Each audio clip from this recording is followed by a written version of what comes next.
out. Anzetse Were is a Kenyan economist who specializes in trade issues, focusing on SMEs in particular. She's with me in studio right now. Thank you very much. You're welcome. Nice to be here.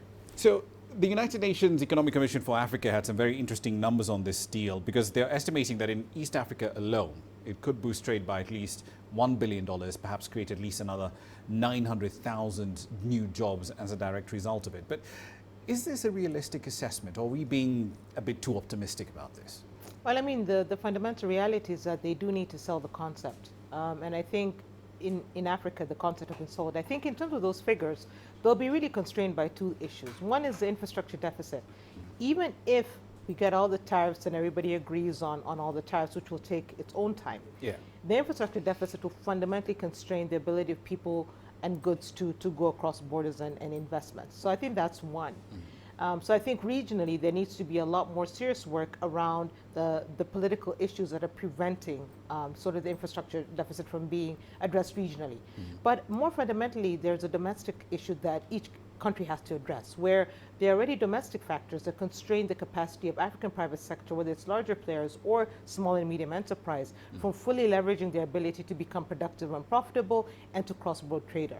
So those are really the two big issues that I think need to be dealt with in addition to the tariff negotiations. And in addition to this, because I'm glad you brought up the question of the constraints around these sort of things, because there's also a political dimension to it, isn't it? Because in the Kenyan example, we've seen politicians use sugar, for argument's sake, as one area. They say, well, we can't let in cheaper sugar from other places in the continent because it's going to lead to a loss of jobs. The argument behind, the economics behind it is complete nonsense. But that sort of thing still sells. Isn't that essentially going to be one of the main barriers to getting this to work? This is fundamentally the issue. The non-tariff barriers are the real issue. You can go and negotiate about tariffs and tariff access, and that can all be in paper and sort of trying to be implemented. But the non-tariff issues and the political will are the core constraints within the East African, community in which we function.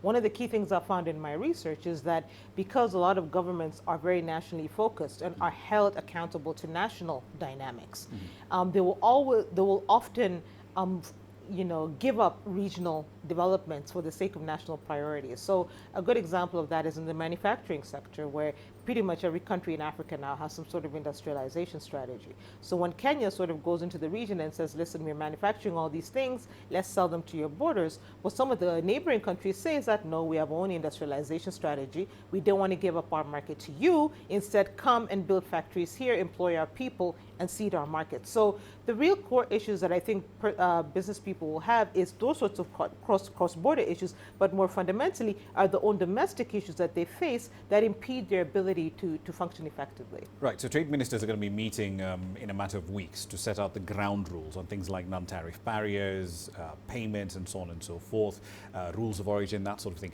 What are the 5 things or 3 things they must sort out and they must agree on if this thing is going to work? They have got to get rid of the paranoia. I mean, if fundamentally these trade ministers sit down and it's business as usual, which often is what happens, then the paranoia that a lot of these countries feel will continue to be the problem. Because you have to remember that whatever region you're dealing with, whatever continent you're dealing with, they are large anchor economies. And so 2 things happen. One, there is a paranoia from the part of smaller economies that these large economies will come in and flood their markets with their goods. Ironically, we heard that from Nigeria, but this is exactly the reason why they're not part of this conversation.